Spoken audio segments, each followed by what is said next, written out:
Snow had been falling for 3 hours by the time Marcus Reed decided his marriage was over. Claire stood in their bedroom doorway, watching him pack her things into garbage bags, his movements efficient and cold, as if he'd been rehearsing this moment for months. The heating hadn't worked properly all winter, and she could see her breath in the air between them. 6 years of marriage reduced to what could fit in 4 black plastic bags. The doctor's office had been warm that morning, oppressively so. Claire remembered sweating through her blouse while Dr. Patel delivered the news in that careful, practiced tone physicians reserve for life-altering diagnoses. Secondary infertility, unexplained prognosis poor. The words meant nothing and everything. Marcus had sat beside her in silence, his jaw working, hands flat on his thighs. They'd driven home without speaking. That silence had been worse than any argument. Now he was stuffing her favorite cardigan into a bag, not folding it, just cramming it down. Claire felt something hot rise in her throat. Her voice came out smaller than intended. "We could try again. There are other doctors, other options." Marcus didn't look up. "I've given you 6 years." The sentence landed like a slap. Given, as if her presence in his life had been charity, a gift he was now retracting. Claire's fingers curled against the door frame. The wood was cold and slightly damp. Everything in this apartment was damp. The walls grew mold in the corners that she scrubbed away every weekend, but it always came back. "We took vows." He finally met her eyes. His face held no anger, no emotion at all, which was somehow worse than rage. "You're not holding up your end." Claire's stomach twisted. They'd had this conversation before in smaller ways, through silences and bushdos, and the way he'd stopped reaching for her in bed 2 years ago. But hearing it, stated plainly, reduced to a transaction with terms she'd violated, hollowed her out. "I can't control this." Marcus zipped the first bag closed. "I want children, Claire. Real children. A family.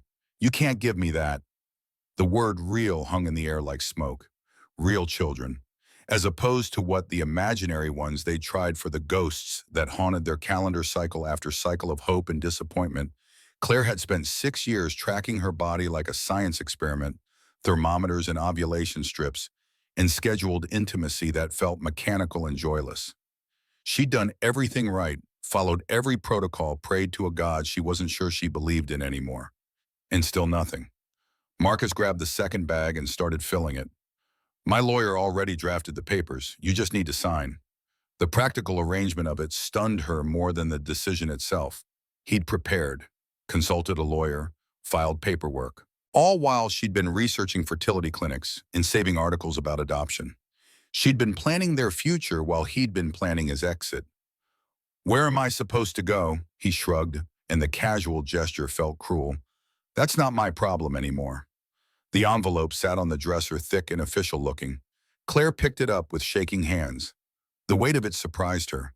How many pages did it take to dissolve 6 years? She opened it and scanned the first page. Irreconcilable differences. The phrase was almost laughable. Their differences were perfectly reconcilable. She just needed her body to cooperate, needed biology to bend in her favor, needed one miracle in a life that had offered her none. Marcus finished packing. 4 bags sat by the door, her entire existence compressed and ready for disposal. He hadn't even left her the suitcases. Those were his, apparently. Part of the life she wasn't entitled to anymore. "The building manager knows you're leaving. I already paid through the month." Claire stared at him. "It's the 6th. That gives you 3 weeks to figure something out." The math didn't work. 3 weeks to find an apartment with no savings of her own, no references. She'd quit her undergraduate program when they married at his suggestion. He'd made enough for both of them, he'd said. She should focus on building their home, preparing for the family they'd have to him. She'd believed him because she'd wanted to, because the alternative was admitting she'd made a terrible mistake at 22 years old. Now she was 28 with an incomplete degree and a resume gap she couldn't explain. Who would hire her? What could she even do? The panic started in her chest and spread outward, numbing her fingers and toes. "Marcus, please." He picked up 2 of the bags. "Sign the papers. Leave them with the building manager. I'll pick them up tomorrow." And then he was walking toward the door, and Claire was following him because she didn't know what else to do. The hallway smelled like cabbage and cigarettes. Mrs. Chen from 3B had her door cracked open, watching.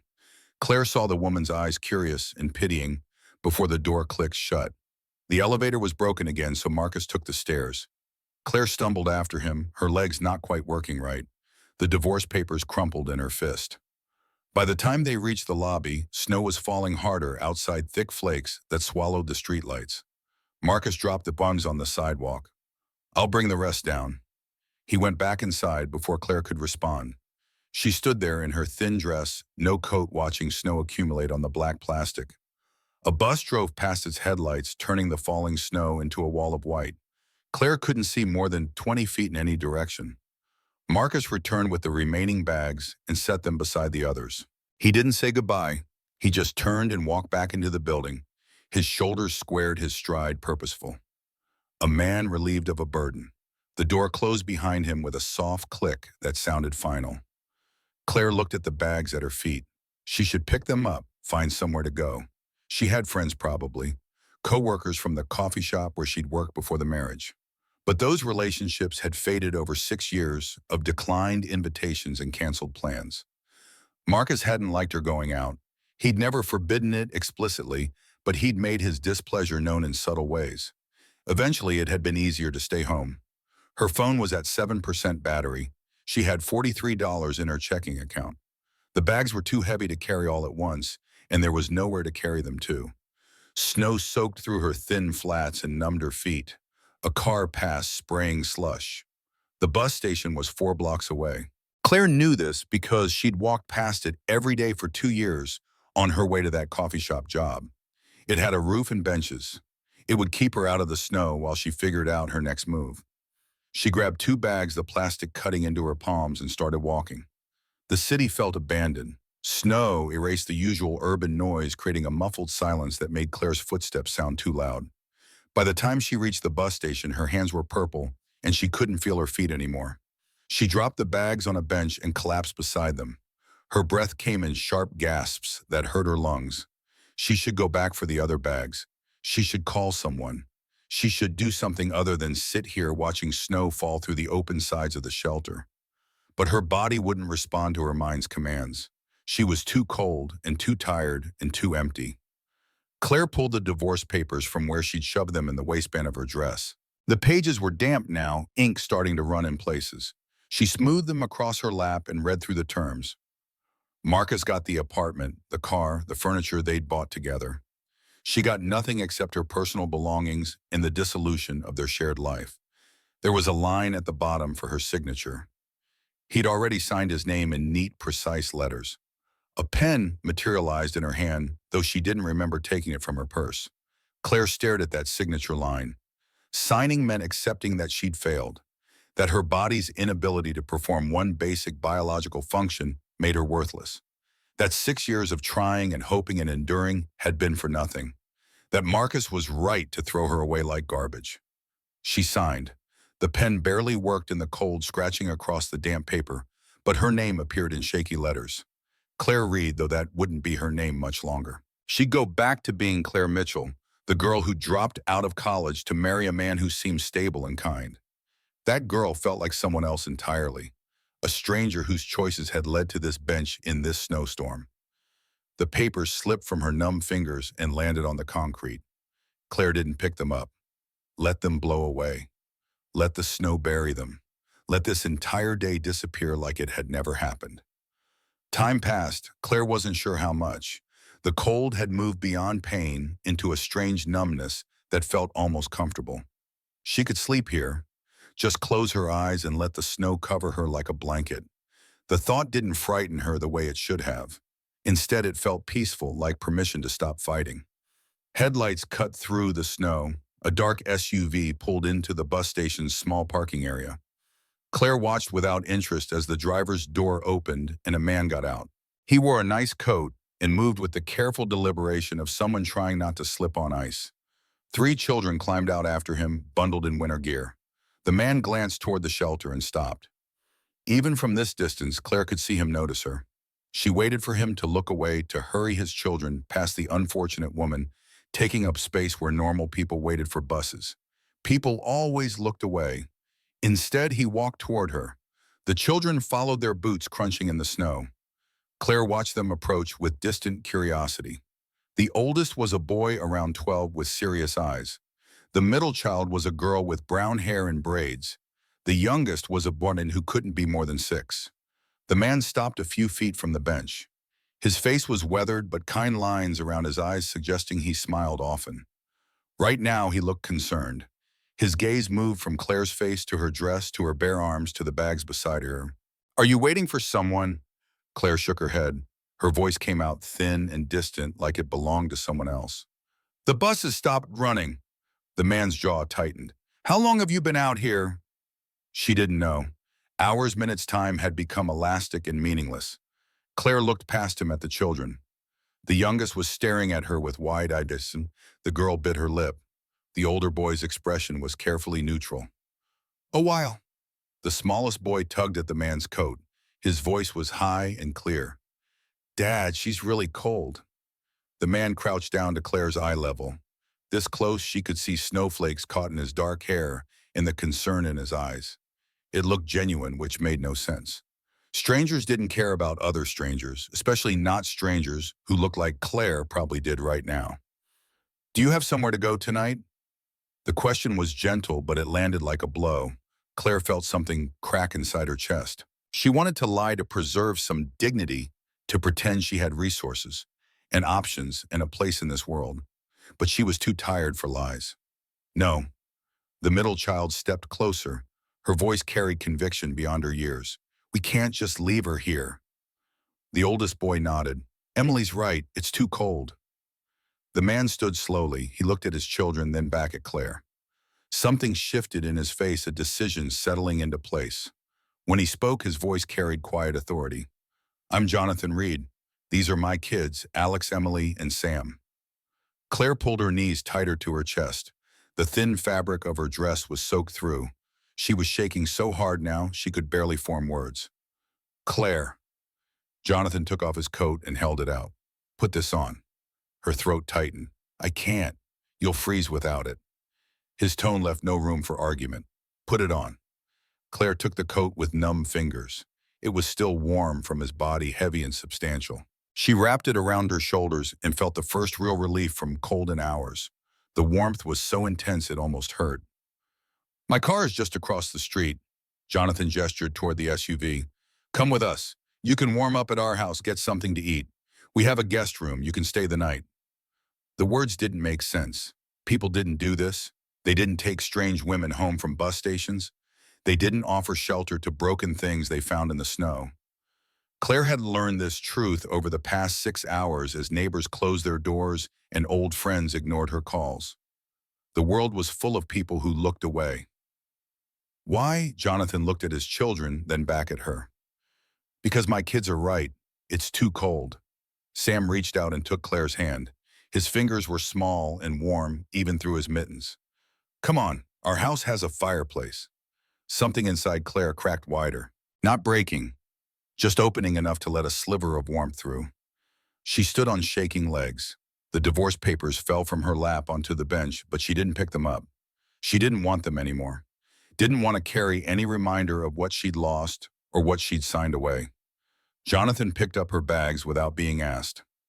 Alex grabbed one when his father struggled with the weight. They moved as a unit toward the SUV, practiced and efficient. Claire followed because she didn't know what else to do. Her body moved on autopilot while her mind struggled to process what was happening.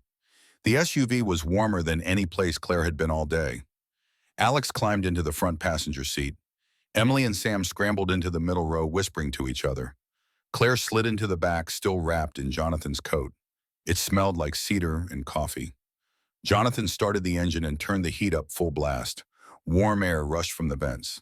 Claire held her hands in front of them and felt sensation return to her fingers in sharp, painful increments. Her body started cataloging all the small hurts she'd been too numb to notice. Blisters on her heels from the wet shoes, a bruise on her hip where she'd fallen on ice, a headache from crying. The drive took 15 minutes through streets thick with snow.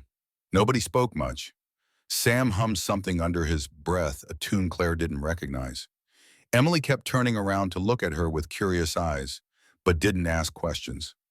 Alex sat still and watchful in the front seat, his shoulders tense. The neighborhood grew quieter and more residential as they drove. Houses with lit windows and neat lawns buried under snow. This was where families lived, real families with children and futures. Claire pressed her forehead against the cold window and tried not to think about what Marcus had said.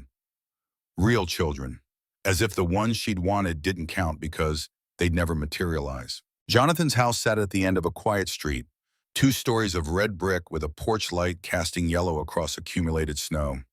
Smoke rose from the chimney. Through the front window, Claire could see warm light and what looked like a Christmas tree, though it was only early November. The house looked like something from a catalog, the kind of place Claire used to imagine she'd live in someday. She and Marcus had talked about buying a house once they had kids, somewhere with a weird and good schools. That future had evaporated along with everything else today. Jonathan parked in the driveway and killed the engine. The sudden silence felt heavy. He turned to face Claire in the back seat. "The kids need to get ready for bed. You can settle in the guest room and I'll bring you something to eat." Claire nodded because speaking felt impossible. Her throat was too tight, and if she tried to thank him, she might cry. She'd done enough crying for one day. Inside, the house smelled like pine and vanilla. Emily kicked off her boots in the entryway. "Dad's weird about wet floors." Claire slipped out of her ruined flats. Her feet were red and raw. Jonathan hung his keys on a hook by the door and shed his jacket. Without the coat, he looked smaller, tired human. Lines of exhaustion bracketed his mouth. "Go sit by the fire. I'll make coffee." The living room held a stone fireplace with embers still glowing orange. Claire sank onto the couch and held her hands toward the heat. Slowly, painfully feeling returned to her extremities. The pain was intense enough to make her gap, but she welcomed it. Pain meant she was still alive, still present, still capable of sensation. The 3 children settled around her like birds. Sam sat on the floor near her feet. Emily perched on the arm of the couch. Alex stood by the fireplace, his posture protective. They watched her with identical expressions of curiosity tempered by caution. Children who'd learned to be careful around broken things. Sam's voice was gentle. "Why were you at the bus station?" Alex shot him a sharp look. "Don't be nosy." Claire surprised herself by almost smiling. "It's okay." She looked at the boy's open face and decided on a version of the truth that wouldn't burden children with adult pain. "I didn't have anywhere else to go." Emily tilted her head. "Like us after Mom died." The room went still. Claire looked up at the girl, then at Alex, then at Sam. Their mother was dead. Jonathan was a widower. These children had lost someone irreplaceable and were still figuring out how to exist in her absence. No wonder they'd recognized abandonment when they saw it. "We didn't have anywhere to go either." Emily continued as if she hadn't just revealed something profound. "Grandma and Grandpa wanted us to move to Arizona, but Dad said no. He said home is where we belong." Jonathan appeared in the doorway holding a mug of coffee. He handed it to Claire without meeting her eyes. His voice was quiet but firm. "Kids, go get ready for bed." 3 variations of protest started simultaneously. Jonathan raised one hand and they stopped. The children scattered their footsteps, thundering on the stairs. Claire heard running water, distant voices, the sounds of a household in motion. She wrapped her hands around the mug and let the heat seep into her palms. Jonathan sat in the chair across from her. He looked older now, worn down by the day or maybe by the accumulated weight of single parenthood. When he met her eyes, Claire saw understanding there. Grief recognized grief. "I'm sorry about Emily. She doesn't always know when to stop talking." Claire took a sip of coffee. It was strong and sweet, exactly what she needed. "It's fine." She paused, then added quietly, "I'm sorry about your wife." Something flickered across Jonathan's face. Pain, maybe, or memory, or both. "It's been 18 months. The way he said it suggested he'd repeated this phrase often, a marker of time that was supposed to mean something but didn't quite. "That's not very long." Jonathan leaned back in the chair. "Long enough to learn how to keep going." The statement held weight. Claire recognized the forced optimism, the way you told yourself you were managing, because the alternative was admitting you were drowning. She'd done the same thing for years, pretending her marriage was fine, that the fertility struggles were just a temporary setback, that Marcus's growing distance was normal. "What happened to you tonight?" The question was direct but not unkind. Claire looked down at the coffee. The mug had a chip on the rim. She ran her thumb over it and considered lying, considered editing the truth into something less pathetic. But Jonathan had offered her shelter when no one else would. He deserved honesty. My husband filed for divorce. He said I was useless because I can't have children. The words came out flat, stripped of emotion. She'd expected them to hurt more, but they just sat in the air like facts, like data points in an equation that no longer mattered. Marcus's opinion of her worth had been dissolving for months. Today just made it official. Jonathan's jaw tightened. That's not true. Claire almost laughed. Which part? All of it. The certainty in his voice caught her off guard. This man didn't know her. They'd shared maybe 10 sentences total. He had no basis for defending her worth, and yet something in his tone suggested he meant it absolutely. You don't know me. Jonathan leaned forward, elbows on his knees. I know you're not useless. He held her gaze. And I know anyone who'd throw someone out in a snowstorm is the one with the problem. Not you. Claire's throat went tight. She nodded because speaking would make her cry, and she'd promised herself no more tears tonight. She'd shed enough in the apartment on the walk to the bus station in the hours of waiting for hypothermia or rescue, whichever came first. The guest room is upstairs. Jonathan stood and added another log to the fire. Second door on the left. There are clean towels in the bathroom. Help yourself to anything you need. Claire set down the coffee mug. I'll leave in the morning. Jonathan turned to face her. You don't have to. She looked up sharply. What? He walked to the fireplace and watched the new log catch. Flames cast shadows across his face. Stay as long as you need to, a few days a week, however long it takes to figure out what comes next. The offer was absurd. You didn't let strangers live in your house indefinitely. There were risks, liabilities, basic safety concerns. Claire could be anyone. She could be dangerous or unstable or planning to rob him blind. Jonathan had children to protect. This made no sense. You don't even know me. The repetition felt necessary, like if she said it enough times he'd realize the foolishness of his generosity. No, Jonathan met her eyes directly. But my kids are watching how I respond to someone in trouble. I want them to learn that you help when you can, that you don't turn away from people who need it. The statement landed with the weight of philosophy, a worldview expressed through action. Claire felt the crack in her chest widen a little more, not breaking, just opening, creating space for something other than pain. Thank you, Jonathan almost smiled. Don't thank me yet. You haven't met us at breakfast. It gets loud. The guest room was small but clean. A double bed with a thick quilt, a dresser, a window that looked out on the backyard. Claire set her garbage bags in the corner and sat on the edge of the bed. The mattress was firm and smelled faintly of lavender. She could hear the house settling around her.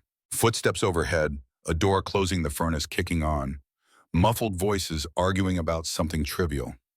These were the sounds of a living house, a functioning family, so different from the cold silence of the apartment she'd shared with Marcus. Claire pulled off her wet dress and found one of her sweaters in the garbage bags. It was wrinkled but dry. She changed and crawled under the quilt. For the first time in hours, maybe years, she felt something close to safe.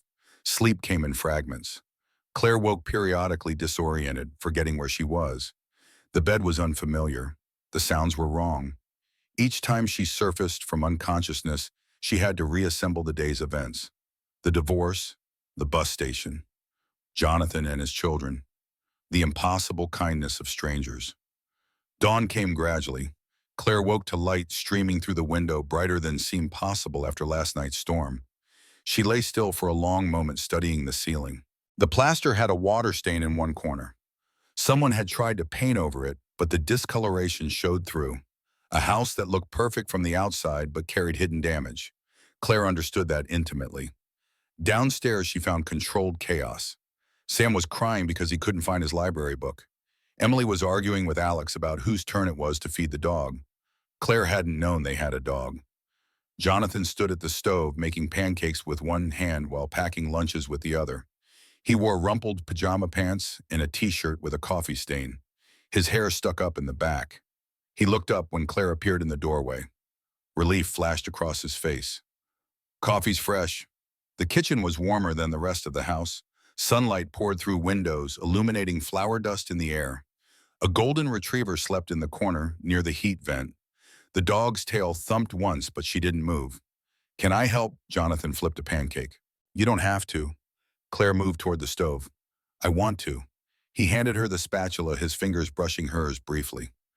"Keep these from burning while I find Sam's book." Claire stepped up to the griddle. The pancakes sizzled. She'd made hundreds of pancakes in her marriage, usually alone on Saturday mornings while Marcus slept in. She'd gotten good at timing them, at knowing when to flip by the bubbles forming on the surface. Emily appeared at her elbow. The girl had braids again, but one was coming loose. "Do you like chocolate chips?" Claire glanced at the bag on the counter. "I do." "Me too," Emily grinned. "Dad never puts enough in." Claire scattered a generous handful across the next pancake. Emily's smile widened and she darted away to report this development to her brothers. Claire felt something shift in her chest, a loosening she hadn't expected. By the time Jonathan returned with the library book, breakfast was on the table. The children ate like they were starving, barely pausing to breathe between bites. Claire sat at the end with her coffee and watched them. This was what a family looked like, messy and loud and full of life. So different from the silent dinners she'd shared with Marcus, both of them chewing mechanically while avoiding eye contact. After the kids left for school, Jonathan cleared the dishes while Claire dried. They worked in comfortable silence. The kitchen felt smaller, with just the two of them more intimate. Claire was aware of his proximity in a way that felt both pleasant and dangerous. "I have to go to the office today." Jonathan set a plate in the drying rack. "You're welcome to stay here. Make yourself at home." Claire nodded. "What do you do?" "I run a tech company, software development mostly." That explained the nice house, the easy offer of help. He had resources to spare. Claire wondered what he thought of her, this woman with nothing who'd appeared on a bus station bench like discarded furniture. "What did you do?" Jonathan asked. "Before your marriage?" The question assumed she'd had a life before, that she'd existed as someone other than Marcus's disappointing wife. "I was in college, business degree. I dropped out when I got married." She set a plate in the rack more forcefully than necessary. "My husband said I didn't need to finish. He made enough for both of us." "Do you want to go back?" Claire looked out the window. Snow from last night was melting in the morning sun, creating small rivers in the driveway. "To school. To whatever you left behind." The question opened something in Claire she'd kept carefully closed. Dreams, deferred ambitions, abandoned the person she might have been if she'd made different choices. She'd been good at school. Her professors had thought she had potential. She'd wanted to do something meaningful, build something of her own. Then Marcus had proposed, and she'd let herself believe that marriage and motherhood would be enough. "I don't know what I want anymore." Jonathan dried his hands on a towel. "That's okay. You've got time to figure it out." He left for work an hour later. Claire spent the day exploring the house in small increments. She felt like a trespasser, even though Jonathan had given permission. The living room held framed photos on the mantel. Jonathan Younger standing with a beautiful woman with dark hair and a warm smile. The children at various ages, gap-toothed and sunburned. A wedding photo, Jonathan in a suit, the woman in a simple white dress. Sarah, that must be Sarah. Claire studied the photo, looking for clues about the woman whose absence permeated this house. She looked kind, genuinely happy. Her hand rested on Jonathan's chest and his arm wrapped around her waist. They looked solid, grounded, like people who'd built something real. Claire felt like an imposter. She had no business being here, touching their things, sleeping in their guest room. This was Sarah's house, Sarah's family, Sarah's life. Claire was just passing through a temporary disturbance in their carefully reconstructed equilibrium. She found the laundry room and washed her dress. While it tumbled in the dryer, she made soup from ingredients in the refrigerator, carrots and potatoes and chicken broth. Simple but substantial. Cooking gave her hands something to do while her mind tried to process everything. When the children came home, they found her in the kitchen, stirring soup. Sam's face broke into a smile when he saw her. "You're still here." Claire felt her throat tighten. "I'm still here." Emily dropped her backpack by the door. "Did you make that? I hope you like vegetable soup." "I do." Emily looked at Alex as if this confirmed something they'd discussed. "See, I told you she'd stay." Alex set his backpack down more carefully. He looked at Claire with those serious eyes measuring her somehow. How long are you staying? The question held more weight than seemed appropriate for a 12-year-old. Claire recognized the careful protection in it. Alex was the oldest. He'd stepped into some kind of guardian role after his mother died. He was trying to shield his siblings from more loss. I don't know yet. It was the most honest answer she could give. She didn't know what came next, didn't know where she'd go or what she'd do or how to rebuild a life from rubble. All she knew was that for today, she was here and she'd made soup, and these children seemed glad of her presence. That became the pattern. Days accumulated into a week. Jonathan offered to pay her to help with the household. Claire refused at first. It felt wrong to accept money on top of shelter, but he insisted. He needed someone to manage the chaos, someone to make sure homework got done and lunches got packed, and the house didn't fall apart around them. It wasn't charity, he said. It was a job. Claire accepted because she needed something to hold on to, some framework that made her presence here less about pity and more about contribution. She needed to feel useful after 6 years of being told she wasn't. She fell into rhythm with the family. Mornings were a careful choreography of breakfast and backpack checks and lost items found. After the kids left for school, Claire would clean and do laundry and plan dinner. She'd spend afternoons reading books from Jonathan's shelves or taking walks through the neighborhood. The house became familiar. She learned which floorboards creaked and how to work the temperamental shower, and that the dryer made a clicking sound that meant you needed to clean the lint trap. When the children came home, she'd help with homework and listen to stories about their days. Emily talked constantly, jumping from topic to topic without pause. Alex was quieter, but would occasionally share observations about his classes or his teachers. Sam mostly wanted to be near her, sitting close while he colored or played with his toys. Jonathan came home exhausted most nights. He'd shed his coat and tie and join them for dinner. Claire cooked while he decompressed, and they'd eat together at the long kitchen table. It felt domestic in a way that both comforted and unsettled her. This wasn't her family. She was staff, help, a temporary solution to a permanent problem. But the lines blurred in small ways. Jonathan would catch her eye across the table and smile at something one of the kids said. He'd refill her water glass without being asked. He'd ask her opinion about weekend plans or whether Sam needed new shoes. Small gestures of inclusion that made her feel less like an employee and more like a partner. 10 days after the bus station, Claire woke to Sam standing beside her bed. His face was pale and his eyes were red. I had a nightmare. Claire sat up disoriented. What time is it? I don't know. Can you sit with me? She followed him to his room. It was small and cluttered with toys. Glow-in-the-dark stars covered the ceiling. Sam climbed back into bed, and Claire sat on the edge. He looked tiny under the covers, vulnerable in a way that made her chest ache. What did you dream about? Sam's voice was small. Mom, I dreamed she came back, but when I hugged her, she turned into snow and melted. Claire felt tears prick her eyes. This child had lost his mother at 4 years old. He probably barely remembered her. His grief was mixed with confusion about what he'd lost and why. That sounds scary. Sometimes I forget what she looked like. Sam's voice cracked. Alex says that's normal, but it makes me feel bad. Claire reached out and smoothed his hair back from his forehead. You're not forgetting her. You're just growing up. That's what's supposed to happen. Does your mom ever turn into snow? The question was so earnest, Claire almost laughed. No, but I understand having dreams that scare you. Sam was quiet for a moment. Then he said, I'm glad you're here. Something in Claire's chest cracked wider. She sat with him until his breathing evened out and his eyes closed. Then she sat a while longer, watching this child sleep, feeling protective of someone else's son. When she returned to her room, Jonathan was standing in the hallway. He wore pajama pants and a t-shirt. His hair was messy from sleep. Thank you. His voice was rough and quiet. He won't usually let anyone but me sit with him. Claire hugged her arms around herself. He had a nightmare about his mom. Jonathan's expression shifted. Pain flashed across his face there and gone. He has those sometimes. They're getting less frequent. They stood in the dark hallway, not quite looking at each other. Claire was aware she was wearing only an old t-shirt and underwear. She should go back to her room, but moving felt impossible. Sarah died in a car accident. Jonathan spoke to the wall rather than to Claire. Someone ran a red light. She was gone before the ambulance arrived. The kids were at school.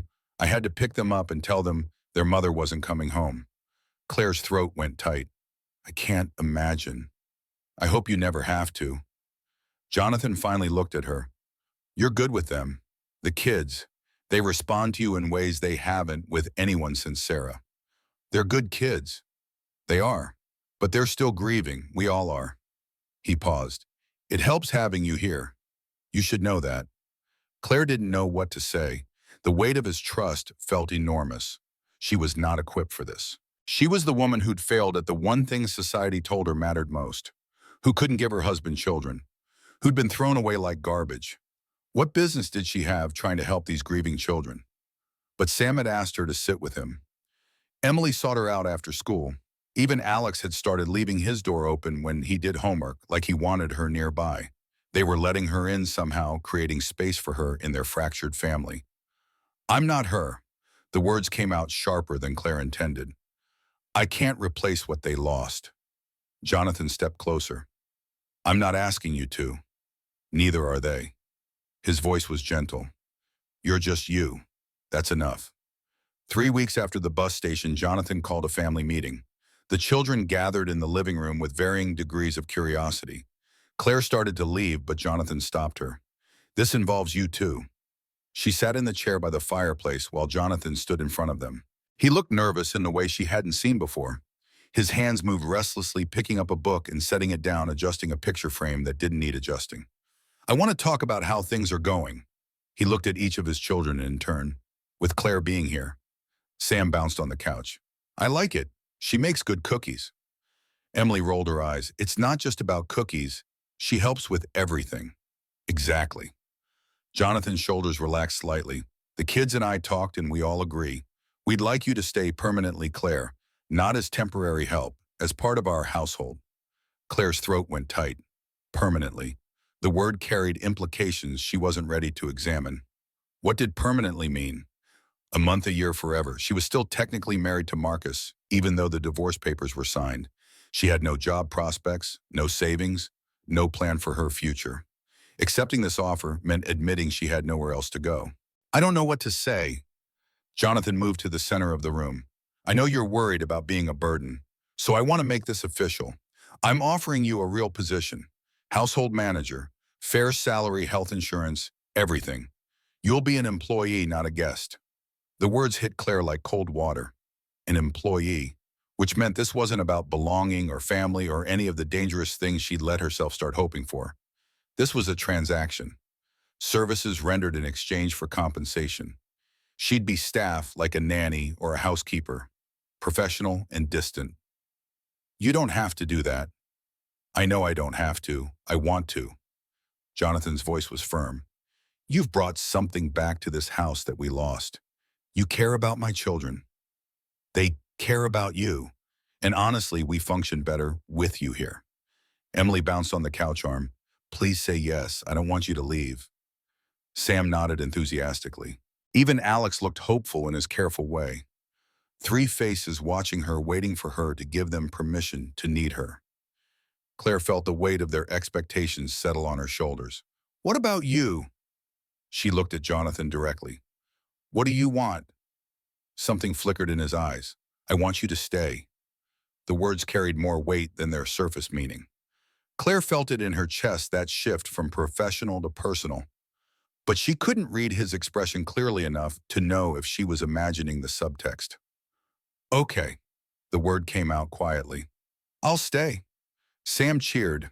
Emily grinned and hugged Alex, who smiled, small but genuine.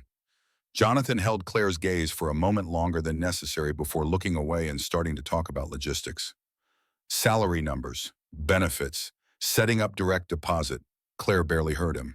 She was too busy trying to understand the warmth spreading through her chest, the feeling that maybe she'd found something worth holding on to. That night, Jonathan stopped by her room with paperwork, contract details, tax forms, official documentation of her employment. He set the folder on the small desk by the window. I want everything legal. His voice was businesslike, professional. So there's no question. You're not a guest. You're not doing us a favor. This is your home, and you're entitled to everything that comes with it. Claire picked up the contract. The salary he'd written down was generous, more than generous. She'd made minimum wage at the coffee shop and nothing at all during her marriage. This was more money than she'd ever had access to. This is too much. Jonathan leaned against the doorframe. It's market rate for someone managing a household and 3 kids. Don't undersell yourself, Claire. She looked up at him. The light from her desk lamp cast shadows across his face. He looked tired but resolute. Why are you doing this? Because you deserve stability. He met her eyes. Because you are good at this. Because my kids are happier than they've been in 18 months. He paused. Because you deserve to feel secure. Claire's vision blurred. She blinked hard, refusing to cry. She'd done enough crying. This was supposed to be a good thing. A job offer, security, a path forward. But it felt like so much more than that. I don't know how to thank you. Don't thank me. Jonathan straightened. Just stay. After he left, Claire read through the entire contract twice. Everything was spelled out clearly. Expectations, compensation benefits, time off. It was professional and thorough and completely legitimate. But underneath the formality, she could read what he wasn't saying. I need you here. Please don't leave. We're better with you than without you. This family is broken, and you help us pretend we're whole. Claire signed the contract with a pen she found in the desk drawer. Her signature looked more confident than she felt. Claire Mitchell, soon to be Mitchell again officially, when the divorce was finalized. This was her name. This was her life now. Household manager for the Reed family. It wasn't what she'd imagined at 18 or 22 or even last month, but it was real and solid and hers. She placed the signed contract back in the folder and set it on the desk where Jonathan would find it in the morning. Then she lay in bed and stared at the ceiling. The water stain looked different in the dark, less like damage, and more like a map of somewhere she'd never been. Claire traced its outline with her eyes and let herself imagine staying here not just for weeks or months, but longer. Years, maybe. The thought should have terrified her. Instead, it felt like possibility, like the first real future she'd had since the bus station. She'd been cast out of one life and stumbled into another. Nothing about this made sense. But maybe sense was overrated. Maybe sometimes you just had to trust that stranger who stopped in the snow and said, "Come with me." Claire closed her eyes and let exhaustion pull her under. Her last conscious thought was of Sam's face when she'd agreed to stay. Pure joy, uncomplicated and honest. When was the last time anyone had looked at her like that?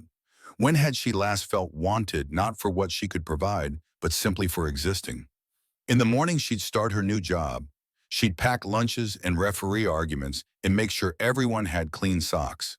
It was domestic and ordinary and nothing like the business degree she'd abandoned. But it was something. It was hers. And for now, that was enough. Word count 9, 134 words. Continuing.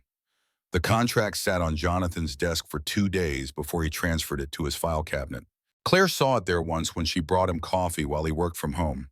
He'd looked up and smiled, tired but genuine, and thanked her in a way that made her feel seen. She wondered if he'd read her signature multiple times the way she'd read his offer. If he'd felt that same shift from transaction to something more complicated. The shift in their dynamic was subtle but present. Claire was officially employed now, which should have created distance. Instead, it gave them a framework for the growing intimacy that had been building since she arrived.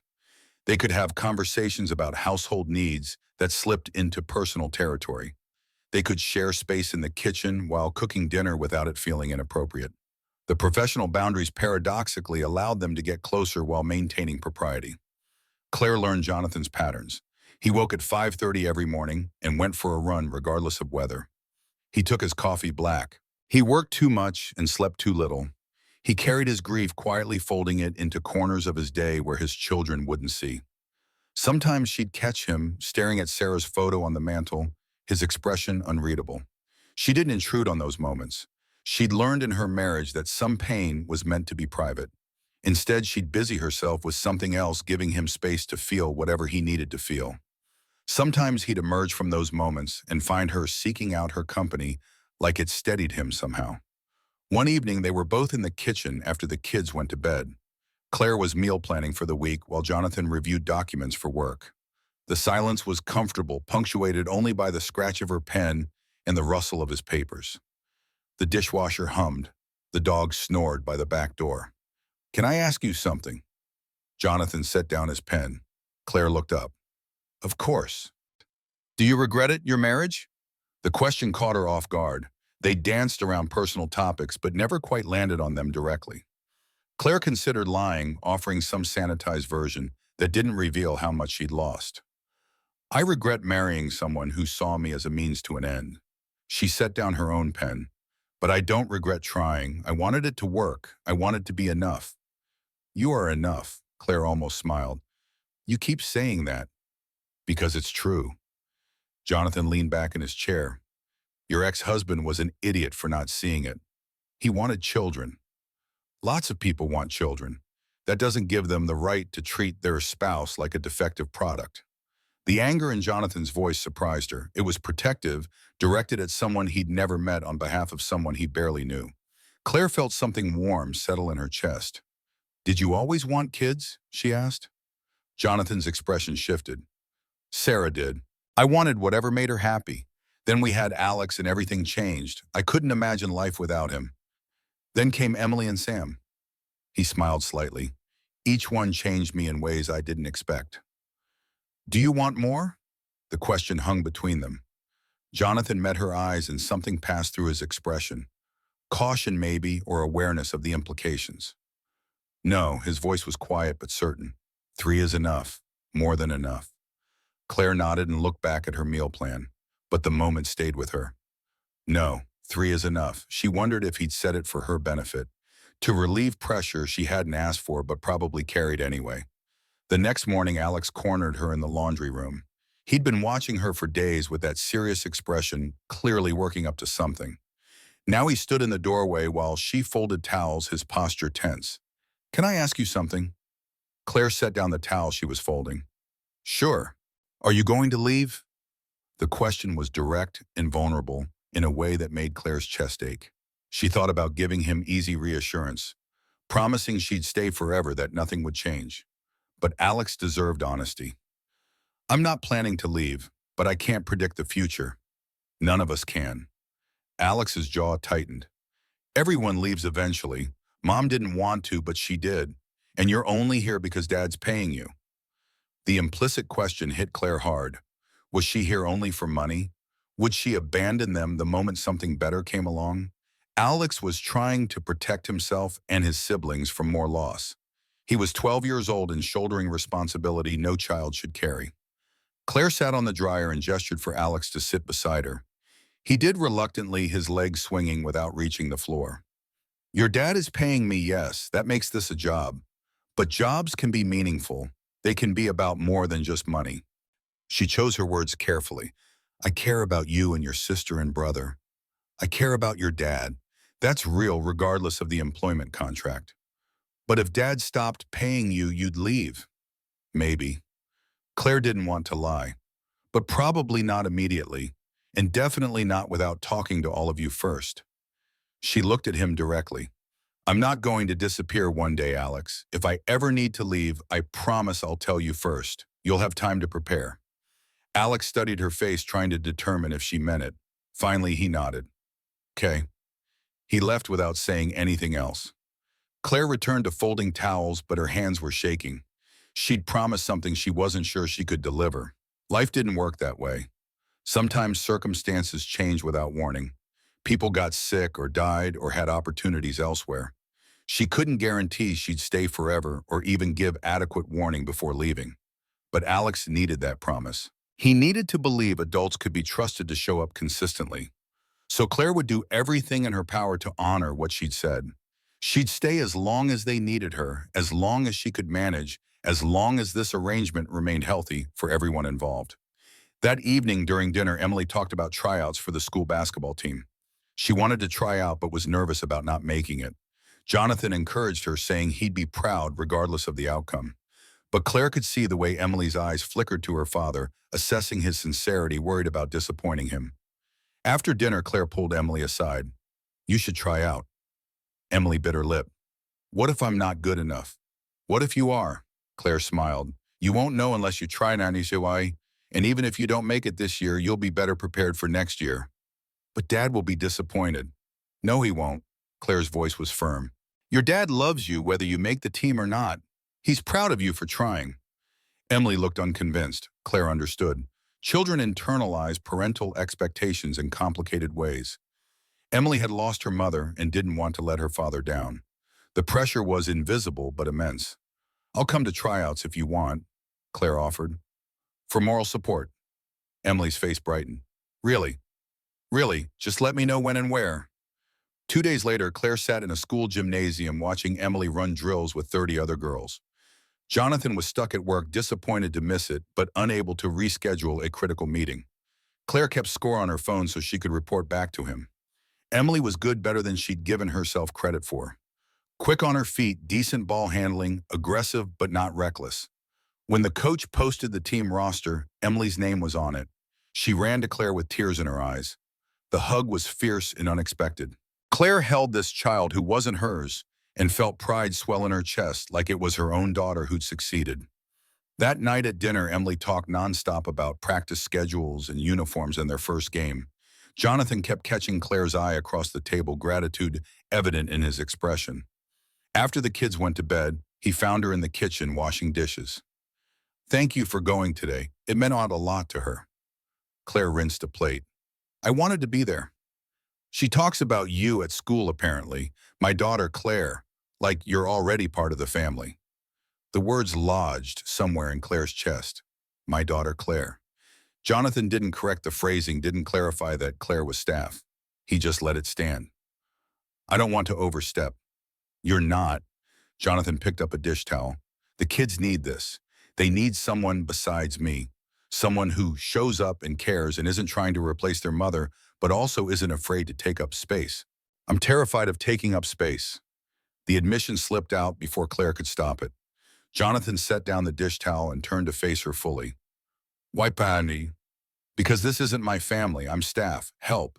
If I get too comfortable, if I start thinking of myself as belonging here, what happens when that's not true anymore? Jonathan was quiet for a long moment. When he spoke, his voice was low and serious. You do belong here, Claire. Maybe that's hard to see right now, but it's true. My kids love you. He stopped, seemed to reconsider what he was about to say. We're better with you here. All of us. Claire felt tears threaten. She turned back to the dishes before he could see. I'm trying to believe that. Keep trying. It'll get easier. The weeks accumulated. Claire settled into the job with increasing confidence. She learned the rhythms of the household, anticipated needs before they arose, created systems that made everyone's lives smoother. She enrolled Sam in swimming lessons and drove Emily to basketball practice and helped Alex study for his first real exams. She also started thinking about her own future beyond this house. The business degree she'd abandoned called to her sometimes. She'd been good at school, had enjoyed the intellectual challenge, but returning felt impossible. She was 28 out of practice, unsure if she could even get readmitted. One afternoon while the kids were at school, Claire called her old university. She explained her situation to an admissions counselor. The woman was kind but realistic. Claire could potentially return, but she'd need to reapply, submit new transcripts, write essays. The process would take months, and there were no guarantees. When Jonathan came home that evening, Claire was staring at the university's website on her laptop. He set his briefcase down and looked over her shoulder. Thinking about going back. Claire closed the laptop. Maybe. I don't know if I can manage it while working here. You could do both. Take online classes. I'd adjust your schedule to make it work. Jonathan, I can't ask you to. You're not asking, I'm offering. He sat across from her. You deserve to finish what you started, to have something that's yours. Claire felt that familiar tightness in her throat. Why do you keep doing this? Doing what? Believing in me, pushing me toward things I'm not sure I can do. Jonathan smiled slightly. Because someone needs to, and because I know you can do them even if you don't yet. That night, Claire started the application process. She filled out forms and requested transcripts and drafted an essay about why she wanted to return. Writing about her interrupted education meant confronting the choices she'd made, the ways she'd diminished herself for a marriage that was doomed from the start. It was painful but also clarifying. She submitted the application on a Tuesday morning while the kids were at school. Then she closed her laptop and went to fold laundry because life continued, regardless of whether universities accepted you back. She'd learned this truth over years of fertility treatments. You couldn't pause your existence while waiting for outcomes beyond your control. You just kept moving forward, putting one foot in front of the other, hoping eventually you'd arrive somewhere worth the journey. 3 weeks before Christmas, Claire's divorce was finalized. The papers arrived in the mail, official and final. She was no longer married to Marcus Reed. She was just Claire Mitchell again, though that name felt like it belonged to someone else entirely. She should have felt relief. Instead, she felt hollow. 6 years dissolved into legal documentation, a marriage reduced to signatures and dates and court-stamped approvals. She'd loved Marcus once, or thought she had. She'd believed in their future together, had tried everything to make it work. And now it was just over, dismissed as irreconcilable differences. Jonathan found her that evening staring at the papers. He didn't say anything, just sat beside her on the couch. The kids were at friends' houses, giving them rare time alone. The house felt too quiet. "Are you okay?" Claire folded the papers and set them aside. "I don't know what I am." "That's allowed." They sat in silence for a while. Claire appreciated that Jonathan didn't try to fix things or offer platitudes about it being for the best. He just existed beside her, steady and present. Eventually she spoke. "I keep thinking about all the time I wasted. 6 years trying to force something that was never going to work. 6 years letting someone tell me I wasn't enough. It wasn't wasted." Jonathan's voice was quiet. "You learned what you don't want, what you won't accept. That's valuable." "It doesn't feel valuable. It feels like failure. Only if you measure success by staying in something that was hurting you." He turned to face her. "Leaving took courage. Starting over takes even more. You're doing the hard thing, Claire." She wanted to believe him, but the weight of failure sat heavy in her chest. She'd failed at marriage, failed at conception, failed at being the person Marcus needed. The divorce papers were just documentation of inadequacy she'd been carrying for years. What if I keep failing? What if I'm just broken in ways that can't be fixed? Jonathan's hand found hers. The touch was warm and grounding. "You're not broken, you're healing. There's a difference, Obabian." Claire looked down at their joined hands. This felt dangerous, crossing some invisible line from employer-employee to something more complicated. But she didn't pull away. His touch steadied her in ways she didn't want to examine too closely. "Thank you." Her voice came out rough. "For everything. The job, the shelter, believing in me when I didn't believe in myself." "You don't need to thank me." "I do." Claire met his eyes. "You saved my life that night. I don't know if you realize that. I was giving up, and then you stopped." Jonathan's expression shifted. Grief maybe, or understanding, or some complicated mixture of both. "I know what giving up looks like. I've been there." His thumb brushed across her knuckles. "Sometimes we need someone to tell us it's not over yet, that there's still reason to keep going." The moment stretched between them, weighted with things neither could quite articulate. Then headlights flashed across the window as a car pulled into the driveway. Kids' voices erupted as Emily's friend's mother dropped her off. The spell broke. Jonathan released Claire's hand and stood to greet his daughter. But the moment stayed with Claire. The warmth of his hand, the certainty in his voice, the way he'd looked at her like she mattered. Like she was more than just help. Like maybe she was someone worth saving. That night in her room, Claire reread the divorce papers one final time. Then she folded them carefully and placed them in the back of a drawer. Done. Finished. The legal end of one chapter and the ambiguous beginning of another. She didn't know what came next, but for the first time in 6 years, the uncertainty felt like possibility instead of threat. 2 months slid by before Claire admitted to herself what was happening. She was falling in love with Jonathan Reed, and the realization terrified her more than the divorce had. This wasn't the desperate attachment of someone clinging to her rescuer. This was deeper, more complicated. She noticed the way he laughed at Sam's terrible knock-knock jokes, the patience he showed when Alex struggled with algebra, how he never missed Emily's basketball games even when work demanded his attention. She noticed the quiet competence with which he managed grief in parenthood and a demanding career. She noticed him, and the noticing had transformed into wanting. The wanting manifested in small, treacherous ways. Her pulse quickened when his hand brushed hers, reaching for coffee mugs. She found excuses to stay up after the children slept, drawn to conversations that stretched past midnight about nothing important and everything that mattered. She memorized the sound of his footsteps on the stairs, could distinguish his presence in a room without looking. Her body had become attuned to him in ways that felt both inevitable and catastrophic. Jonathan seemed equally careful, equally aware of the dangerous territory they circled. He'd start to reach for her hand while they watched the kids play in the yard, then pull back. He'd stand too close in the kitchen while she cooked, close enough that she could feel his warmth, then step away like he'd caught himself doing something forbidden. They moved around each other with increasing tension, both pretending the air between them wasn't charged with possibilities neither dared acknowledge. February brought Claire's university acceptance letter. She'd been readmitted for the fall semester with most of her previous credits intact. 20 months of online coursework, and she'd have her degree. The letter sat on her desk for 3 days before she told Jonathan. She didn't know why she hesitated. This was good news. Proof she was rebuilding, moving forward, becoming more than the woman he'd found in a bus station. When she finally showed him the letter, Jonathan pulled her into a hug that lasted several seconds too long to be purely platonic. His arms were solid around her, his chin resting briefly on top of her head. Claire's heart hammered against her ribs. She could feel his heartbeat through his shirt, rapid and unsteady. When they separated, neither met the other's eyes. Jonathan's voice came out rough. "I'm proud of you." The words settled in Claire's chest alongside all the other things he'd given her. Safety, purpose, the belief that she could be more than her worst failures. She wanted to tell him what it meant having someone celebrate her victories without diminishing them. But the words caught in her throat, tangled with the confession she couldn't make. March arrived with false spring and Jonathan's increasing distraction. He came home later, disappeared into his office for hours, took calls that left him tense and preoccupied. The children noticed but didn't comment.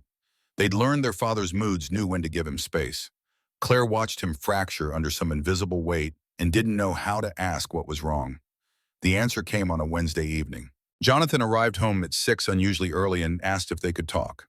The children were doing homework upstairs. Claire followed him to the living room, her stomach knotting with undefined dread. They sat on opposite ends of the couch, the distance between them suddenly a chasm. Jonathan ran his hand through his hair. The gesture was familiar, something he did when stressed. "I got an offer, a major contract, the kind that could triple our revenue." Claire's relief was immediate. "That's incredible." "It is." Jonathan didn't look happy. "But there's a catch. They want me in New York for 6 months, on site, full time." The words rearranged themselves slowly in Claire's mind. 6 months, New York, full time. She understood before he continued, saw the impossible choice spreading out before him like a maze with no exit. "I'd have to relocate, find an apartment, be there Monday through Friday minimum." Jonathan's jaw tightened. "I don't know how to do that and take care of my kids." Claire's mind raced through possibilities, each more complicated than the last. "You could bring them with you. Uproot them from school, from their friends, from the only home they remember, with their mother." Jonathan shook his head. "I can't ask them to do that." "Then turn it down. This opportunity won't come again." Exhaustion saturated his voice. "This is the kind of deal that sets up their future. College fund security, everything I've been working toward." Claire watched him war with himself, watched the impossible mathematics of single parenthood, watched love and duty and ambition collide. She wanted to fix this but didn't know how. Her role here was household manager, not family strategist. Still, the question emerged before she could stop it. "What do you want to do?" Jonathan met her eyes. "I don't know." His voice dropped lower. "What would you do?" The question caught Claire completely off guard.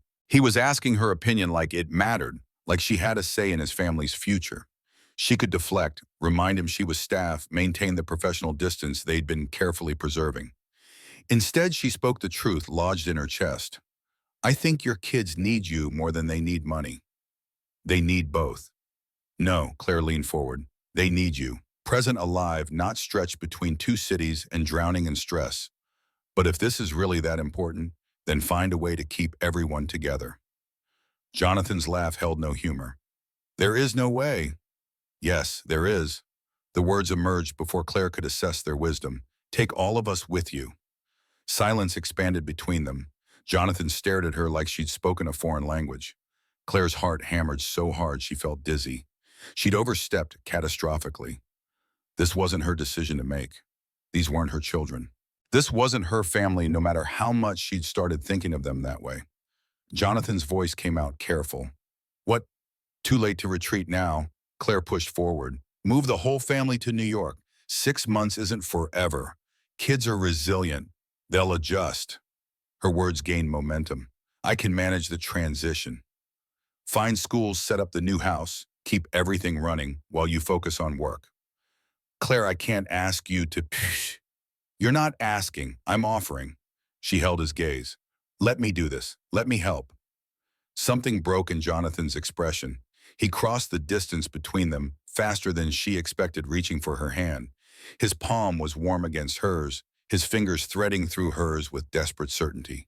The touch ignited every nerve ending Claire possessed. Why? Jonathan's voice was barely audible. Why would you do this? Because I love you, because I love your children. Because the thought of being apart from any of you makes my chest ache. Because somewhere between the bus station and now, I stopped being grateful and started belonging. The truth crowded Claire's throat, but she couldn't say it. Not when their relationship had clear professional boundaries. Not when she was his employee. Not when the power imbalance made any confession potentially coercive. Because you did the same for me. Jonathan's thumb brushed across her knuckles. The gesture was tender and devastating. They sat frozen in that moment, hands clasped, the truth of what they felt humming between them like electricity. Claire couldn't breathe, couldn't think beyond the warmth of his touch and the way he was looking at her like she was something precious. If we do this, Jonathan's voice was rough, we do it right. I find a place big enough for all of us. You get a raise for managing an interstate move. And we sit down with the kids tonight and make sure they're okay with it. Claire nodded because speaking felt impossible. Her hand remained in his, neither willing to break the connection. This was wildly inappropriate. They were employer and employee. But the boundaries they'd maintained so carefully were dissolving, and Claire didn't have the strength to reinforce them. Jonathan pulled her to her feet, still holding her hand. I need to tell you something. Claire's heart stopped. What? These past few months, having you here, watching you with my kids, getting to know you. Jonathan stepped closer. I can't keep pretending I don't feel this. Feel what? That I love you. The confession emerged rough, like it had been held back too long. I'm in love with you, Claire, have been for weeks, maybe longer. And I know this complicates everything. I know I'm your employer and that puts you in an impossible position. But I can't go to New York and spend 6 months pretending I don't want this, that I don't want you. The words hit Claire like physical force. She couldn't breathe, couldn't process, could only stare at this man who'd pulled her from the snow and given her a life, and was now offering her something she'd thought she'd never have again. Her voice emerged thin and shaking. Say something. Jonathan's grip on her hand tightened. Please. I love you too. The words tumbled out. I've been trying not to. I've been so scared of ruining this, of losing everything if you didn't feel the same way. But I do. I love you. Jonathan cupped her face with both hands. His palms were warm against her cheeks. He leaned his forehead against hers, and Claire felt every wall she'd built come crashing down. His breath was warm on her lips. The moment stretched taut between them, weighted with months of careful distance, finally collapsing. You're not going to lose anything. Jonathan's voice was fierce. You don't know that. Yes, I do. His hand slid into her hair. Because I'm not letting you go. When he kissed her, Claire felt the last of her defenses shatter. The kiss was gentle but certain, full of accumulated longing and careful restraint, finally released. Her hands found his shoulders, then his neck, pulling him closer. He tasted like coffee and promise. When they finally separated, both were shaking. Claire's voice came out as a whisper. What do we do now? Jonathan smiled real and full. Now we tell the kids we're moving to New York. The children took the news better than expected, or maybe they were just skilled at hiding concern. Sam was excited about seeing the Statue of Liberty. Emily worried about missing basketball season, but seemed willing to try. Alex asked practical questions about schools and logistics. But after dinner, after everyone supposedly went to bed, Claire heard footsteps outside her door. The knock was soft.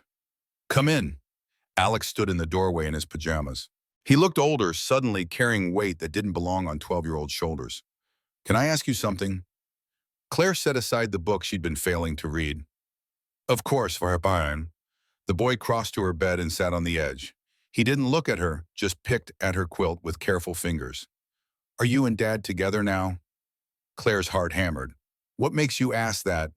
He looks at you different and you look at him different too." Alex finally met her eyes.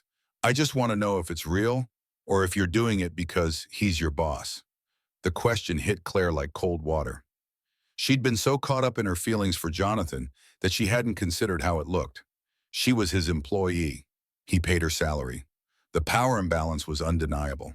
To an outside observer, to a child trying to protect his father, this could look like calculation rather than love. "It's real."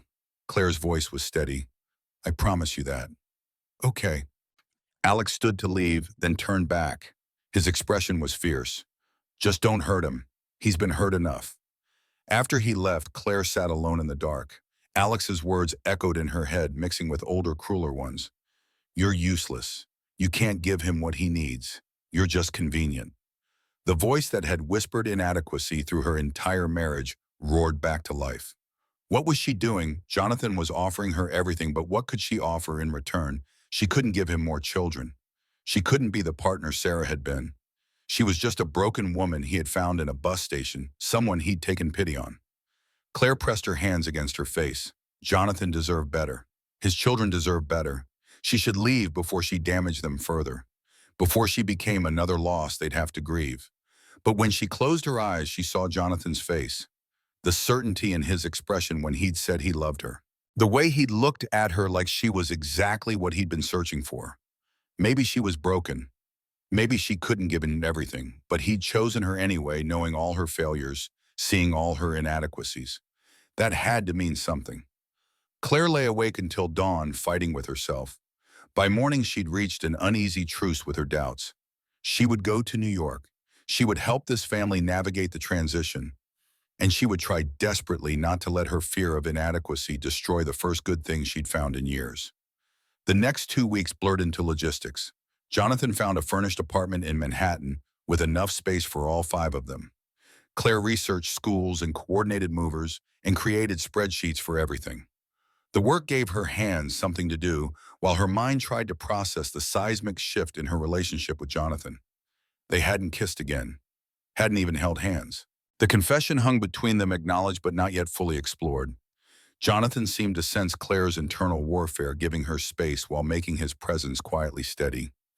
He'd catch her eye across rooms and smile in ways that made her chest ache. He'd brush past her in the kitchen, his hand finding the small of her back briefly before moving away. Small touches that said, "I'm here, I'm waiting, take the time you need." But Claire saw him watching her withdraw, saw concern flicker across his face when she made excuse to avoid being alone with him. She was sabotaging this before it could fully form, and Jonathan was letting her, trusting she'd work through whatever she needed to work through. The day before their flight to New York, Claire found Emily sitting on the fire escape outside her bedroom window. The girl wasn't supposed to be out there. It was dangerous and against building codes. But Emily sat with her knees pulled to her chest, staring at the city lights below. Claire opened the window. "You're not supposed to be out there."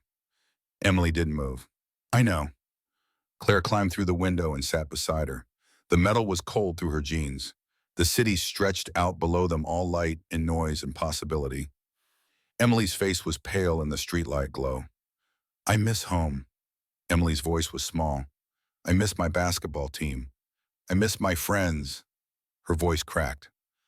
"I miss Mom, and I feel bad for missing her because you're here and you're nice and I like you, but you're not her." Claire's throat tightened. "I'm not trying to be her." "I know." Emily's eyes were red. "But Dad looks at you the way he used to look at Mom, and it makes me feel like I'm supposed to forget her." The raw honesty in Emily's voice cut through Claire's chest. This child was carrying grief and guilt and confusion about what loyalty meant. She loved her dead mother. She was starting to love Claire. and her 10-year-old brain was trying to reconcile those competing truths. Your dad loved your mom, he still does. That doesn't go away just because he loves me too. Claire reached for Emily's hand. Love isn't a replacement. It's not one or the other. Your heart has room for both. Emily looked at her with tear-filled eyes. Does yours? The question stopped Claire completely. She thought about Sarah, the woman whose office she'd moved into, whose family she'd joined, whose husband she'd fallen in love with. She'd been so careful not to intrude on Sarah's memory, so afraid of being seen as a replacement. But maybe that was the wrong approach entirely. Maybe this wasn't about replacement at all. Yes, Claire's voice was firm. My heart has room for your mom, too. Because she made you. She made your brothers. She made your dad into the man I love. I didn't know her, but I'm grateful for her every single day. Emily leaned against Claire's shoulder. The weight was warm and trusting. I think she would have liked you. Claire wrapped her arm around the girl. I hope so. They sat there until Emily's breathing evened out and her body relaxed. Then they climbed back inside together. Claire helped Emily into bed and pulled the covers up to her chin. The girl looked younger, asleep, vulnerable in ways she tried to hide while awake. Jonathan was standing in the hallway when Claire emerged. He wore pajama pants and his hair was messy from sleep. Thank you. His voice was rough and quiet. She's been struggling, but won't talk to me about it. Claire closed Emily's door gently. She's scared of hurting you, of being disloyal to Sarah by accepting me. God. Jonathan rubbed his face. I never wanted them to feel that way. They're kids. They don't know how to hold complicated feelings yet. Claire's voice was soft. But she'll be okay. We'll all be okay. They stood in the dark hallway, not quite touching. Jonathan's hand moved toward her face, but stopped short. I miss you. The statement made no sense. She was right here, but Claire understood what he meant. He missed the closeness they'd found before her confession. Missed the version of her that didn't flinch away from his touch. Missed the woman who'd let herself want without immediately retreating into fear. I'm scared. The admission slipped out. Of disappointing you. Of not being enough. Of you realizing I'm not worth the disruption I'm causing.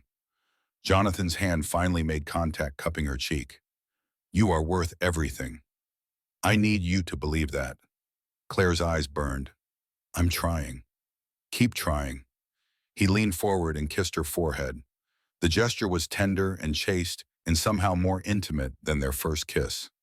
I'll wait as long as you need, just don't disappear on me. The next morning they flew to New York. The Manhattan apartment was smaller than it looked in photos. Jonathan had chosen, well, 3 bedrooms, a functional kitchen, windows that caught morning light. But 5 people in 1,200 square feet felt claustrophobic after the spacious house they'd left behind. The first morning, Sam woke crying because he couldn't find the bathroom in the dark. Emily's room faced a brick wall instead of the backyard she was used to. Alex unpacked in silence, his jaw set in that way that meant he was holding back complaints. Claire stood in the kitchen watching Jonathan make coffee in an unfamiliar machine. They moved awkwardly around each other, the domestic choreography they'd perfected disrupted by new geography. Everything felt wrong, the water pressure, the street noise, the way morning light fell through windows at unfamiliar angles. This was a mistake. Claire's voice came out flat. Jonathan looked up sharply. What? Moving here, disrupting their lives. I shouldn't have suggested it. He crossed to her in 3 strides. His hands found her shoulders, grounding her. We're here one day. Give it time. But time revealed deeper problems. The schools Claire had researched online felt hostile in person. Emily's new teacher assigned twice the homework her old one had. Sam got lost trying to find his classroom and spent 20 minutes crying in a bathroom stall before someone found him. Alex came home the first week with a black eye. He wouldn't explain, just shook his head when Jonathan pressed for details. Jonathan's new job consumed him completely. He left before the children woke and returned after they had eaten dinner. Claire held everything together during daylight hours, but nights were harder. The kids were homesick and acting out in ways they never had before. Emily became defiant, arguing about everything. Sam regressed, asking to sleep in Claire's room because the city sound scared him. Alex withdrew entirely, spending hours with headphones on, refusing to engage. Claire felt herself fracturing under the weight of keeping everyone functional. She'd promised Jonathan she could manage this. She'd insisted they uproot the entire family. And now it was falling apart and she had no idea how to fix it. 3 weeks in, she found Emily on the fire escape again. The girl had discovered it the first day and retreated there whenever things got overwhelming. Claire climbed out and sat beside her without speaking. The city stretched out below them, indifferent to their struggles. I hate it here. Emily's voice was thick with tears. I hate my school. I hate my teacher. I hate that Dad's never home.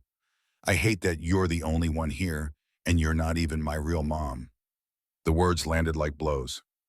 Claire had known this moment would come eventually, the moment when her position in this family got challenged explicitly. She was not their mother. She was staff who'd overstepped, someone pretending to belong somewhere she didn't. You're right. Claire kept her voice steady. I'm not your mom. I'm never going to be. Emily looked at her, surprised by the agreement.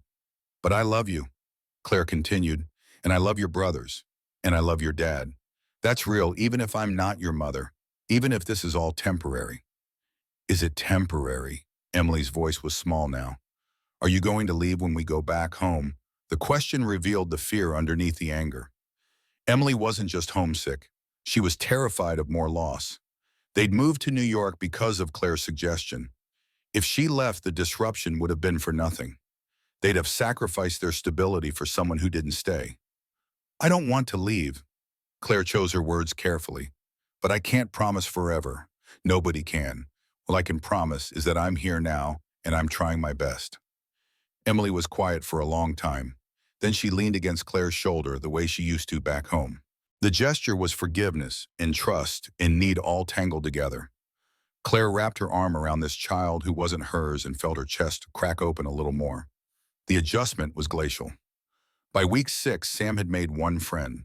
Emily's basketball coach turned out to be kind and patient in ways her teacher wasn't. Alex still came home with bruises he wouldn't explain, but he started leaving his door open while doing homework, tacitly accepting Claire's presence in his life again. Jonathan remained a ghost. He worked 70-hour weeks, returning home exhausted and hollow-eyed. Claire tried to connect with him, but he was too depleted for real conversation. They existed in the same space without really seeing each other. The confession they'd made before leaving felt like it had happened to different people in a different lifetime. 2 months in, Claire woke at 3 a.m. to find Jonathan sitting at the kitchen table in the dark. Papers spread before him, his head in his hands. She stood in the doorway, watching him for a moment before speaking. Can't sleep. He looked up, startled. Did I wake you? No, Claire crossed to the table. What's wrong? Jonathan gestured at the papers.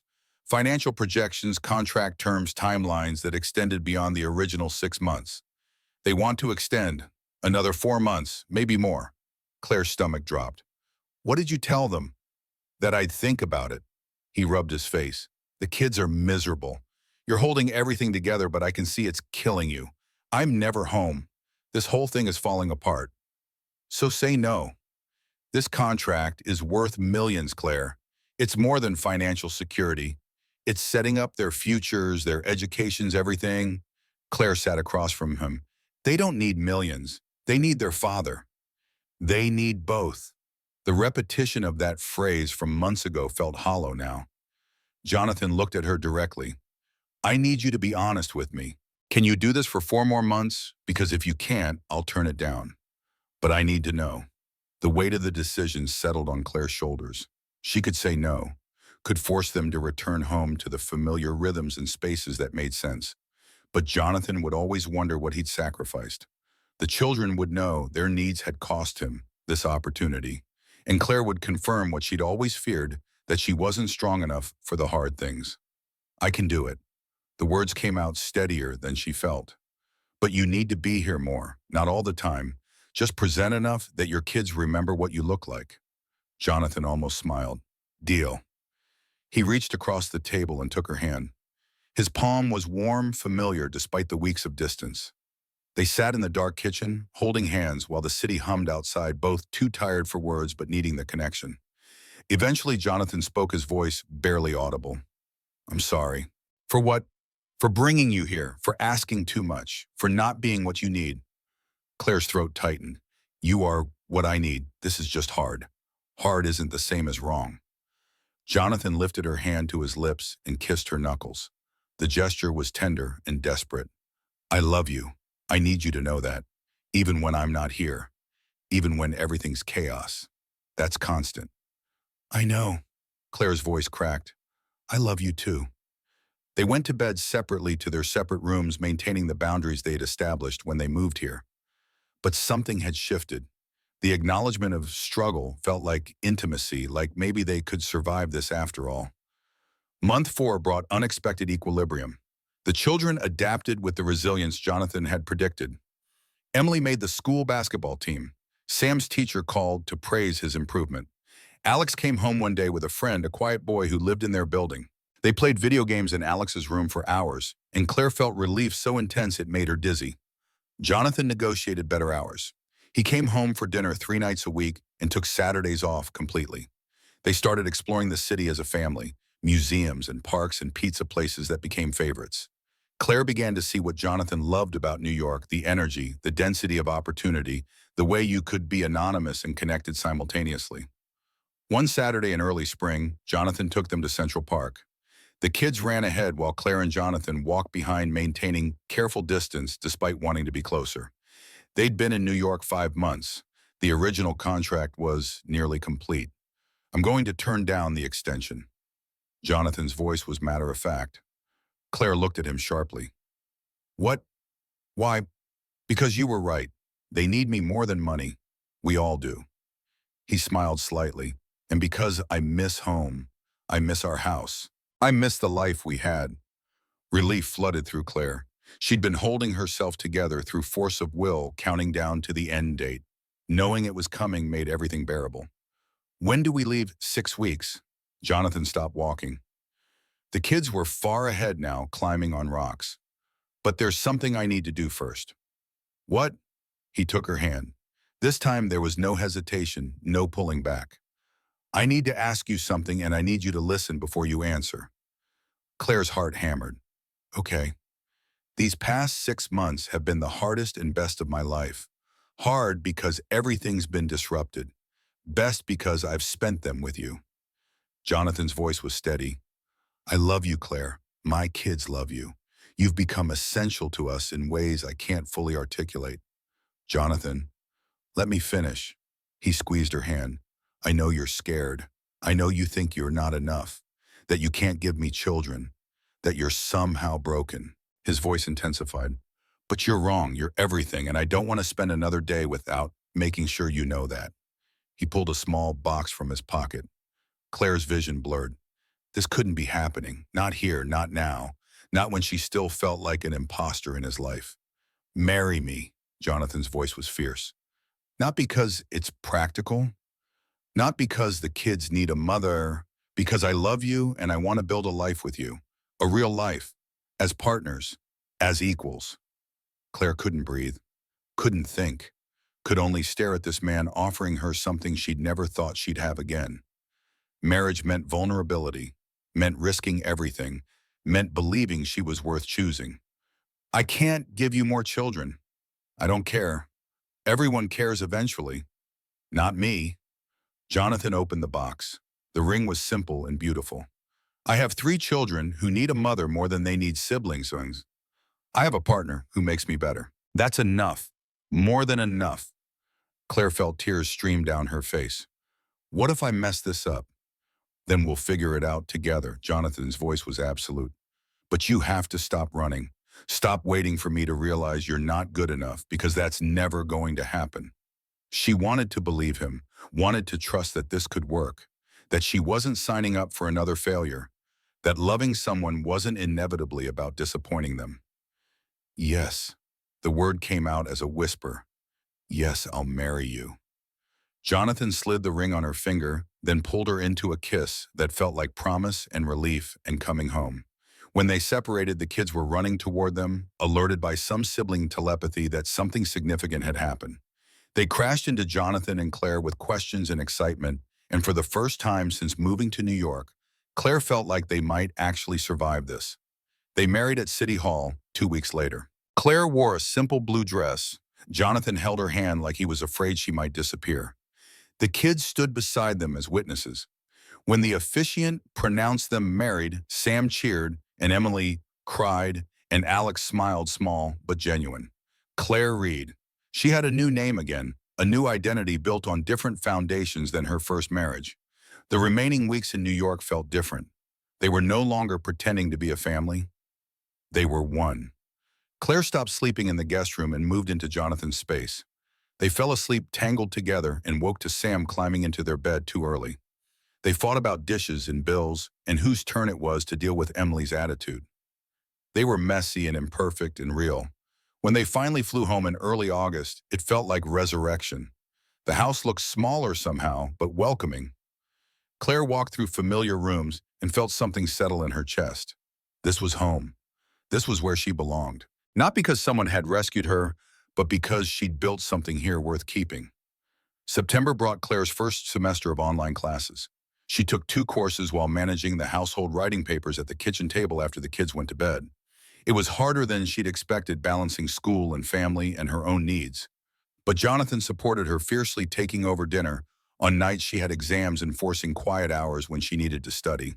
Over the next 2 years, Claire chipped away at her degree. She discovered she was still good at academic work, still capable of critical thinking and analysis. Her professors praised her insights. She made the dean's list, and slowly, carefully, she started to believe she was more than her reproductive failures. The day she got her bachelor's degree, the entire family came to her graduation ceremony. Jonathan sat in the front row with tears in his eyes. The kids made signs with her name. When she walked across that stage, Claire felt vindication so intense it hurt. She'd done this. She'd finished what she started. She was whole and complete, regardless of whether her body could create life. Graduate school followed. Claire specialized in social work, drawn to helping women rebuild after divorce. She interned at a women's center, sat with clients who reminded her of herself, offered hope in the form of practical resources and genuine compassion. Every woman who walked through those doors was Claire on that bus station bench, broken and scared, and unsure if life would ever be good again. She told them what Jonathan had told her. You're not broken. You're just at the beginning of something new. You are enough exactly as you are. The years accumulated. Alex went to college. Sam grew tall and serious like his older brother. Emily became fierce and funny, heading toward college herself. And Claire kept building her career, her marriage, her sense of self. The woman who'd signed divorce papers in the snow felt like someone from another lifetime. That Claire had been so convinced of her worthlessness. This Claire knew better.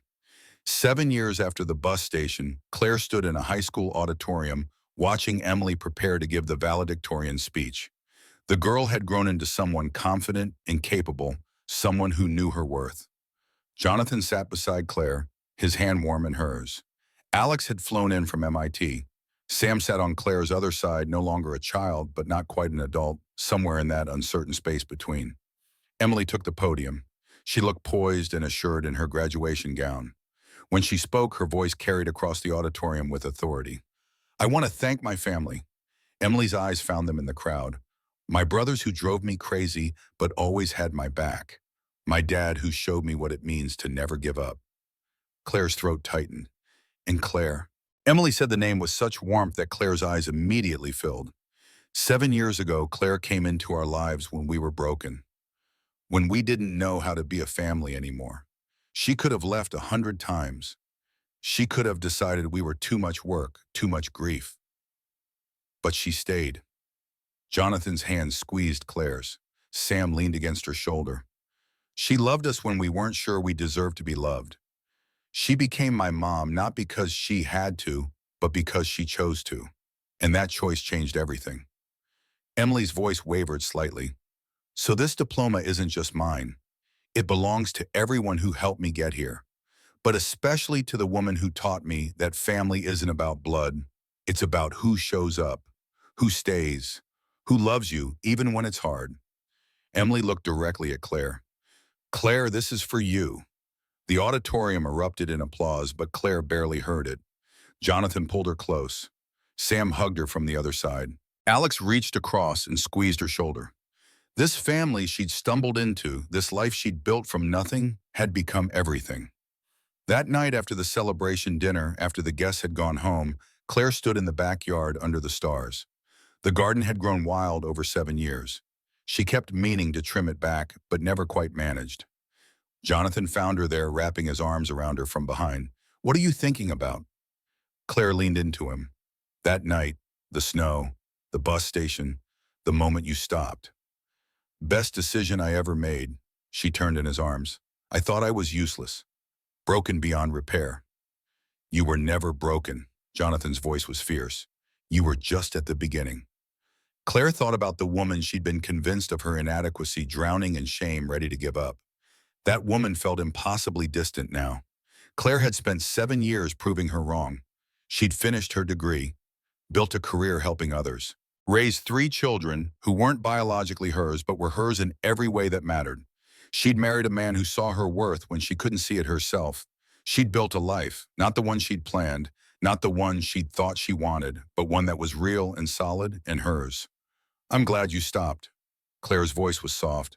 "I'm glad you said come with me." "So am I." Jonathan kissed her forehead. "So am I." They stood together in the garden they'd built, in the home they'd made, surrounded by the family they'd chosen. Claire had finally found where she belonged, and it was exactly where she'd always been meant to be. Not because a man had rescued her, but because she'd had the courage to accept help, to heal, to believe that maybe she deserved good things after all. The snow from that night 7 years ago had long since melted, but its memory remained a reminder that sometimes the worst moments contain the seeds of transformation. That sometimes you have to fall completely apart before you can rebuild into something stronger. That sometimes strangers become family and lost women find their way home. Claire looked at the house, at the windows glowing warm in the darkness. She heard laughter from inside, Alex and Emily arguing about something, Sam playing music too loud. The sounds of a living house, a functioning family, her family. She'd come so far from that bus station bench, from the woman who'd believed she was worthless, from the girl who'd abandoned her dreams for someone else's vision of who she should be. She'd become someone who knew her value, who helped others find theirs, who understood that worth wasn't measured in reproductive success or perfect domesticity, but in showing up, in trying, in choosing love even when it was hard. Jonathan took her hand, ready to go inside. Claire looked at him, this man who'd seen her at her lowest and decided she was worth saving, who'd given her space to heal and time to grow, who'd loved her not despite her perceived flaws but as a whole person deserving of devotion. "Yeah," she squeezed his hand. "Let's go home."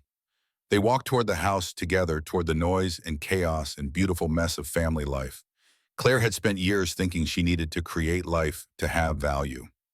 Now she understood that she'd been creating life all along, just not in the way she'd expected.